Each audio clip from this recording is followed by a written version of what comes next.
اللہ من الشیطان الرجیم بسم اللہ الرحمن الرحیم انا اعطیناک الکوثر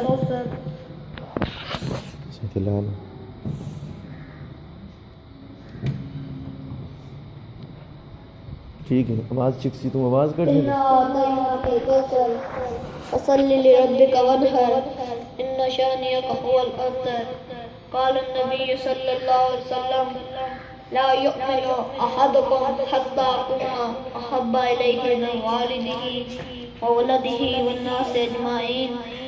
صدق اللہ العظیم۔ ہر ابتدا سے پہلے ہر انتہا کے بعد،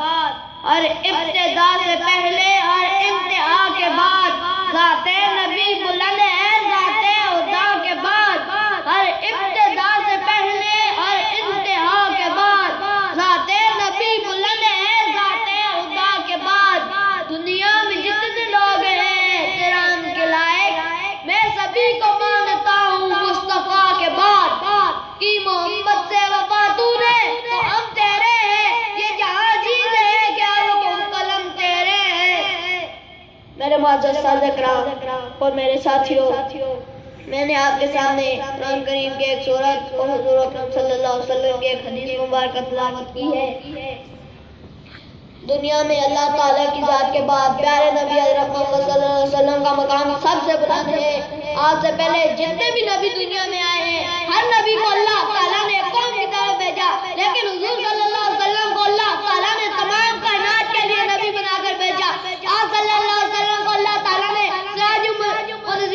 بشیر و نذیر بنا کر بھیجا، خاتم النبیین بنا کر بھیجا، ہادی بنایا، مہدی بنایا، مقام محمود کا دولہ بنا کر بھیجا۔ اور اللہ تعالیٰ نے قرآن کریم میں ارشاد فرمایا انا اعطیناک الکوثر، اے نبی ہم نے آپ کو کوثر عطا کی اور اللہ کے لیے نماز پڑھو، قربانی کرو، آپ کا دشمن مٹ جائے گا، آپ کا دشمن ختم ہو جائے گا۔ اور فرمایا ورفعنا لک ذکرک، آپ کا دین سب پر غالب آئے گا، آپ کا ذکر اللہ بلند کر کے رہے گا۔ اور حضور اکرم صلی اللہ علیہ وسلم نے ارشاد فرمایا لا یؤمن احدکم حتی اکون احب الیہ من والدہ وولدہ والناس اجمعین، تم میں سے اس وقت تک کوئی کامل مومن نہیں ہو سکتا جب تک وہ مجھ سے اپنے والدین سے زیادہ، اپنی اولاد سے زیادہ اور سب کے سب لوگوں سے زیادہ محبت نہ کرے۔ حضور اکرم صلی اللہ علیہ وسلم ہمارے لیے راتوں کو رہے، لیکن آج امت حضور اکرم صلی اللہ علیہ وسلم کی سنتوں کو ذبح کر رہی ہے۔ ہمیں چاہیے کہ ہم حضور اکرم صلی اللہ علیہ وسلم کے لیے اپنا تن، من، امن، وطن، چمن سب کچھ قربان کر دیں۔ اللہ تعالیٰ مجھے اور آپ کو حضور اکرم صلی اللہ علیہ وسلم کی تابعداری کرنے کی توفیق عطا فرمائے اور حضور کے ساتھ سچی اور سچی محبت کرنے کی توفیق عطا فرمائے۔ وما علینا